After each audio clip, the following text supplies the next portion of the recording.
Ici, nous essayons de faire une démonstration de la manipulation qui existe entre les partis civils installés à Brazzaville et celles constituant en France autour des ONG de la défense des droits de l'homme. En l'occurrence, la Fédération internationale des ligues des droits de l'homme, la FIDH en sigle, la Survie France, la Ligue française des droits de l'homme, l'OCDH Brazzaville et tant d'autres qui se sont constitués partis civils à Paris.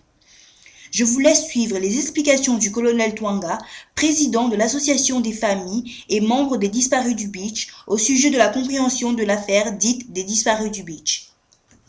Lorsqu'ils sont arrivés donc du côté du Zaïre, ils ont été reçus tel que je disais, et il y a eu au niveau du HCR et de certains milieux quand même une interrogation. Combien de temps ces gens pouvaient rester à Brazzaville, étant donné qu'il y avait dans les appels du chef de l'État, peut-être un peu de bonne volonté. Alors, c'est ce qu'ils ont fait. Ils ont pris contact avec le gouvernement de Brazzaville. Le système des Nations Unies a pris contact avec le gouvernement de Brazzaville. Et M. Sassou Nguesso a donné son accord pour que, justement, l'initiative du HCR soit acceptée. Laquelle, elle consistait à faire de sorte que les Congolais repartent à Brazzaville sous escorte du HCR, soutenu bien sûr par l'ONU et la communauté internationale. Et c'est ce qui s'est passé. Des procédures ont été organisées, des listes ont été confectionnées et un programme avait été mis en place. C'est donc sur la base de ce programme, soutenu par l'accord qui avait été signé par les trois pays, le gouvernement congolais, le gouvernement de la République démocratique du Congo et le HCR, un texte international paraphé par l'ONU qui donc faisait démarrer cette opération. Les milieux signataires avaient trouvé en la signature du Congo sur cet accord la bonne foi et certainement l'humanisme même tardif de certains dirigeants. Et c'est ce qui s'est fait. Donc sur cette base-là, les gens sont arrivés. Les premiers convois ont commencé au mois de mai. Fin avril, début mai. Après avoir suivi le colonel Twanga, écoutez maintenant l'opinion des médias étrangers sur la dite affaire. Le troisième volet de notre série de reportages sur le Congo-Brazzaville dans le cadre du cinquantenaire des indépendances africaines. À cette occasion, retour sur une plaie qui ne se referme pas dans le pays, l'affaire des disparus du Beach. Nous sommes en 1999, à la fin de la guerre civile, et des centaines de jeunes sont arrêtés par l'armée. 11 ans après, leurs familles réclament toujours vérité et justice. Reportage de nos envoyés spéciaux Sophie Roussy, Eric Black, Stéphane Yonnick. L'affaire du Beach est une épine dans le pied du gouvernement. 11 ans après, en parler reste tabou, car elle vise les plus hautes sphères de l'État. Mai 99, les réfugiés de la guerre civile sont invités à rentrer au pays. Ici, au port fluvial de Brazzaville, les familles débarquent sous la vigilance d'hommes en uniforme. Des dizaines de jeunes garçons disparaissent alors, sous les yeux de leurs parents. Depuis, aucune nouvelle, aucun corps retrouvé et la peur omniprésente. Les familles, effectivement, ont très peur parce que c'est une affaire très politique, c'est une affaire très politisée et une affaire qui aussi, si elle n'est pas réglée au fond et jusqu'au bout, qui porte énormément atteinte à la réconciliation nationale, à l'unité nationale, parce qu'il s'agit des enfants d'une tribu qui ont été massacrés par une autre tribu au pouvoir. Nous avons choisi ces deux cas de Malunga à Matriné et de Bitindu Evrard, parce que ce sont les deux cas révélateurs de la manipulation, dans le mensonge qui existe autour de toute la liste des 353 disparus du Beach ou de 80 disparus ou des 74 disparus, ça dépend de l'endroit où la liste a été déposée. Nous analysons ces deux cas parce que ce sont les deux éléments qui sont passés devant la cour criminelle de Brazzaville. Les autres cas, on ne saura, on le garde parce que notre ONG est retenu comme témoin à décharge et il y a encore du chemin à faire. Donc, pour l'analyse des autres cas, c'est nos moyens de défense. A sollicité la confrontation de l'accusé avec Mathielo Zouzi Sylvie.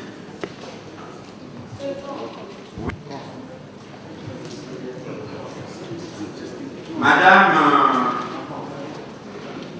Mathielo Zouzi. Madame. Monsieur le Président. Bon, je veux me s'exprimer en lingala. Oui, vous allez vous exprimer en lingala, mais on prend d'abord votre nom et prénom. Je m'appelle Mathielo Zouzi Edwige. Mathielo Zouzi Sylvie Edwige. Edwige. Mais vous parlez bien français, vous êtes de nationalité congolaise? Oui. Donc vous avez quel âge? 39 ans. 39 ans. Votre domicile? Rue Jolie, case numéro 359 à Pissa. Rue Jolie, case 359 à Pissa.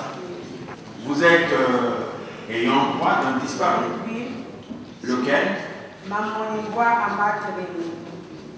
Vous êtes ayant droit d'un disparu? Oui. Lequel? Mamoningwa Amatreni. Votre mari, votre époux, vous êtes veuve? Oui. Votre époux avait traversé quand? Le 14, on avait quitté le 13 à Bazangongo pour arriver ici le 14. Oui, parce que nous avons fouillé le nom de votre... Non, on était à 4. Moi-même. Qui était le chef? C'est lui. Chef de famille, comment on l'appelait? Mamoningwa Amatreni. C'est lui. Chef de famille, comment on l'appelait? Mamoningwa Amatreni. Dans la même liste, c'était Mathielo Sylvie. Mamoni. Ngwa Amatreni. Mathielo Sylvie. Je voudrais simplement dire, à partir de ces tableaux de Mathielo Nzuzi, qui serait ou qui est la femme de Malonga Matrene est supposée disparue. Je voudrais dire ici que dans ces tableaux de Mamonimbua, de Malonga à Matrene, vous avez Malonga à Matrene comme chef de famille au départ de Banzangungu, qui avait signé la déclaration de bonne foi le 10 mai. Et dans cette famille, il y avait 4 personnes. Il y avait Malonga à Matrene, il y avait Malonga Glodrich, il y avait Malonga Ephraim, et il y avait Mathielo Nzuzi, dit Edwige, dit Sylvie Edwige ou Edwige Sylvie, comme on l'a entendu au procès de Brazzaville. L'analyse de ce cas est éloquent. Éloquent simplement parce qu'il y a trop de mensonges et trop de manipulations, et beaucoup de manipulations autour de cette affaire. Mais curieusement, au procès de Brazzaville, tout ceci n'a pas été révélé par la cour criminelle ou les jurys de la cour criminelle, pour des raisons que nous ne pouvons pas évoquer, parce que nous ne savons pas pourquoi la cour criminelle s'est tue sur tous ces soucis de mensonges. Dans ce tableau, vous remarquerez que Mathielo Nzuzi dit Sylvie Edwige ayant droit des Mamonimbwa à Matrene.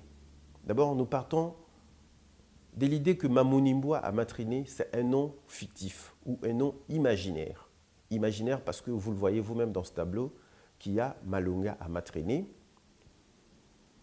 Malonga Glodrich, Malonga Ephraim et Mathielo Nzuzi. J'aimerais que les gens qui nous suivent regardent bien ce tableau. Parce que Malonga Matrene, dans la première liste qui avait été publiée le 18 juin 1999 par le HCR, juste quelques semaines après que le parent ait crié aux disparitions de leurs enfants qui revenaient de la RDC au beach de Brazzaville, nous aimerions dire que dans cette liste de 26 personnes supposées disparues, publiée par le HCR, selon les doléances des parents, Il existe Malonga Amatriné, qui a 40 ans, et Mamonimbwa Amatriné, qui a 20 ans. Donc ça fait 2 personnes distinctes. Mais nous remarquons que dans ce tableau de Malonga Amatriné, qui était chef de famille, son épouse est censée être Mathielo Ndouzi.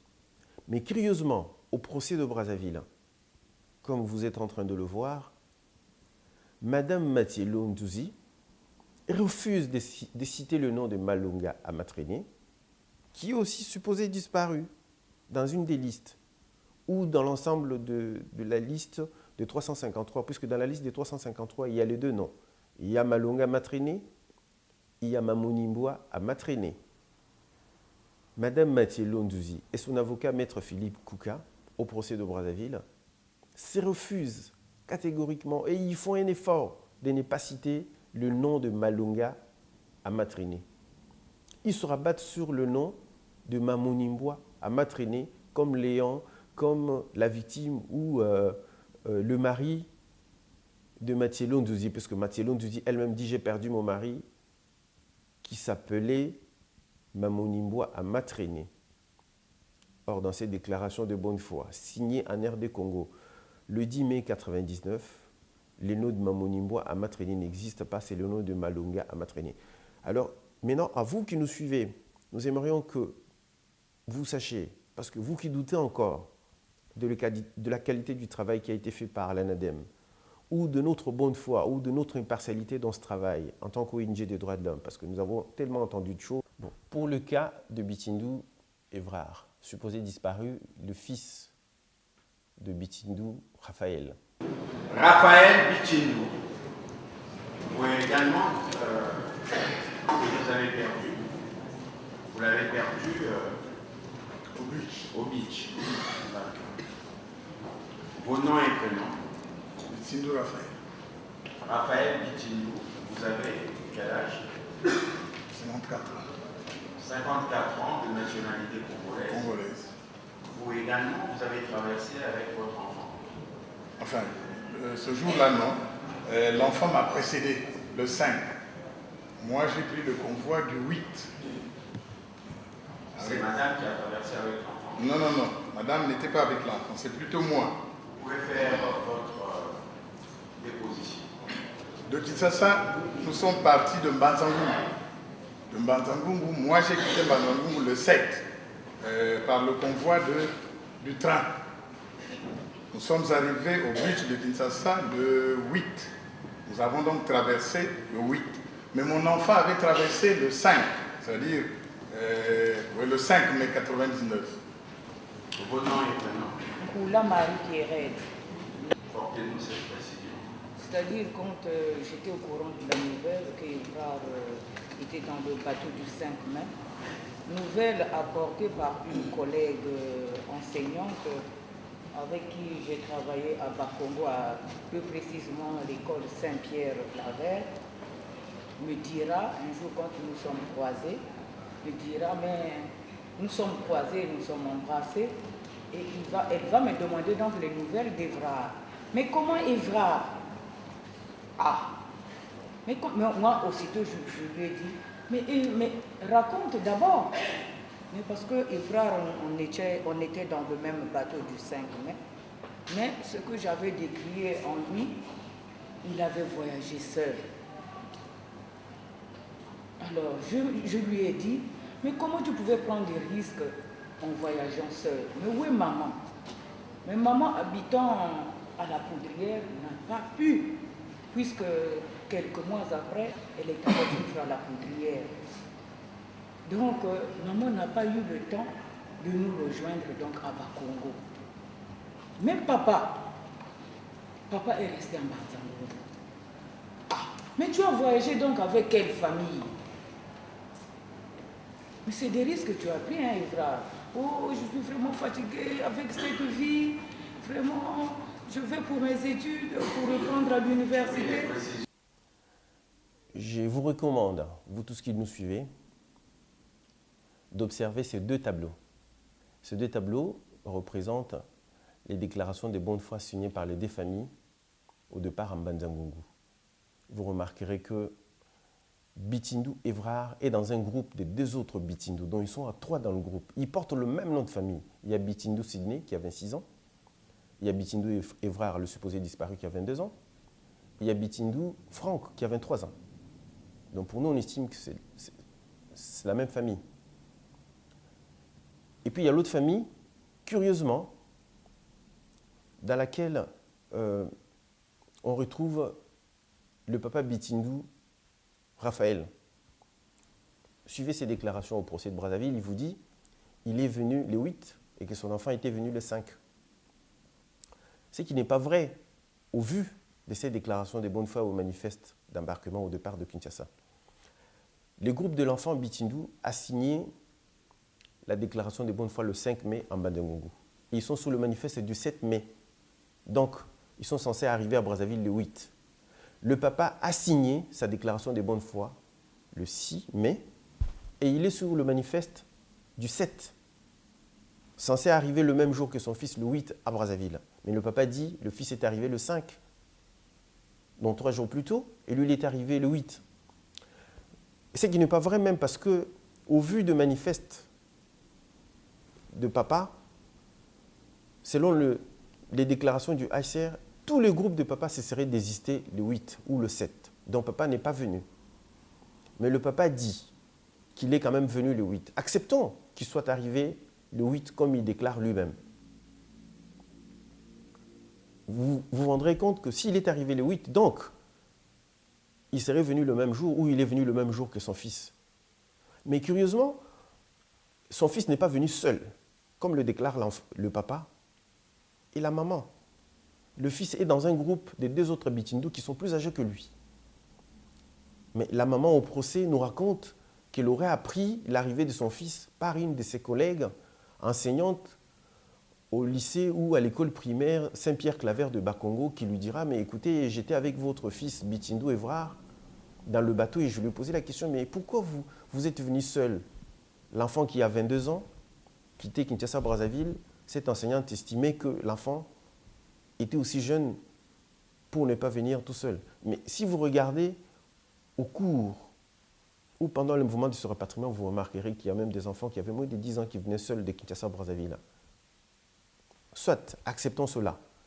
Mais le problème ici, c'est pour démontrer notre désarroi ou notre inquiétude pour avoir suivi ce procès et regarder de la manière dont la cour criminelle qui avait tous ces éléments en sa possession a pu travailler. Pourquoi? Parce que le papa a raconté toute sa vie, dans le mensonge et dans le montage. Et aucune question n'a été posée à ce papa qui déclarait que son fils était venu seul. Et pourtant, pendant que son fils était dans un groupe de 3 autres personnes, de 3 personnes, où il y avait un Bitindu Sydney qui avait 26 ans, plus âgé que le disparu, un autre Bitindu Franck qui avait 23 ans, les 2 plus âgés que les disparus. Donc s'il y avait des gens qui pouvaient témoigner autour de cet enfant, pour nous, ça aurait été les deux premiers, parce que c'est eux qui sont venus avec l'enfant. Et la maman qui déclare, qui dit l'enfant est venu seul. La maman qui accompagne son mari dans le mensonge et dans le montage, qui dit l'enfant est venu seul, elle l'aurait appris par une enseignante, collègue, au lycée ou à l'école primaire Saint-Pierre-Claver. Tout ça, nous vous demandons, à vous qui suivez ce tableau, de comprendre comment le procès, ou bien l'esprit dans lequel, ou l'état d'esprit dans lequel le procès de Brazzaville s'est passé. Pour nous, le procès de Brazzaville, ça aurait dû être un moment de révélation, parce que tous ces éléments existaient au niveau de la cour criminelle, mais bon, ça a été un moment raté, mais au moins il a été révélateur parce qu'il nous a permis de découvrir les niveaux de mensonges et des montages au niveau de parties civiles.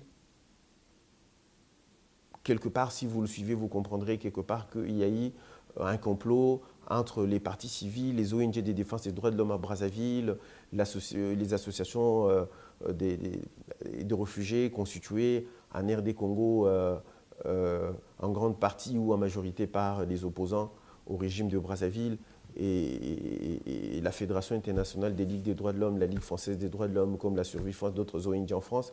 Vous comprendrez quelque part que eux, ils ont travaillé dans leur mensonge, dans le montage, et ils disent pratiquement tous la même chose. C'est parce qu'ils ont été travaillés. On aurait pu, par exemple, démonter tout ça, mais bon, la Cour criminelle n'a pas donné la chance aux Congolais de suivre tout ça, et c'est à vous de voir si le procès a été bon ou mauvais. Mais nous, qui avons l'expertise, nous avons pensé que le procès de Brazzaville a été un raté pour les Congolais, qui avaient la chance de découvrir à quel niveau le mensonge et le montage autour de cette affaire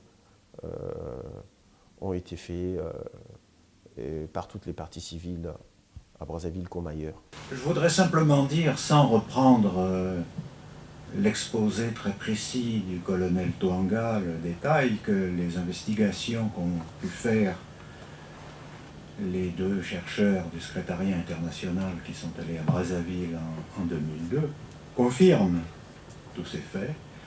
Et je vois souvent qu'on parle des 353 disparus du beach de Brazzaville. Il faut préciser qu'il s'agit d'un minimum.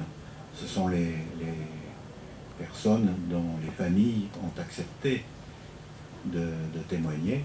Mais de nombreux témoignages recueillis par nos chercheurs montrent que de nombreuses familles n'ont pas osé se manifester et ont préféré cacher leur deuil. Ici, j'aimerais dire à vous tous qui nous suivez que l'affaire des 353 disparus du beach, comme vous l'avez entendu depuis plus de 10 ans, n'est plus l'affaire des 353 disparus. C'était d'abord, en 2005, ça a été l'affaire de 80 disparus, la liste qui avait été envoyée au niveau des Nations Unies par l'Observatoire congolais des droits de l'homme et la Fédération internationale des ligues des droits de l'homme. Et aujourd'hui, en France, nous nous retrouvons devant 67 personnes supposées disparues. Donc, si vous remarquez bien, on est parti des 353. La liste, au fur et à mesure des lieux, diminue le nombre des disparus. Et on ne sait pas, aujourd'hui, devant le pôle de magistrats, jusqu'à la fin, combien de disparus encore il y aura. Mais nous nous battons parce que nous savons que ce soit la liste des 10, de 15, de 67, de 80 ou de 353, tout ceci a été monté de mensonges. Et nous sommes là pour le démontrer au vu des éléments que nous avons amassés depuis plus de 10 ans. Merci.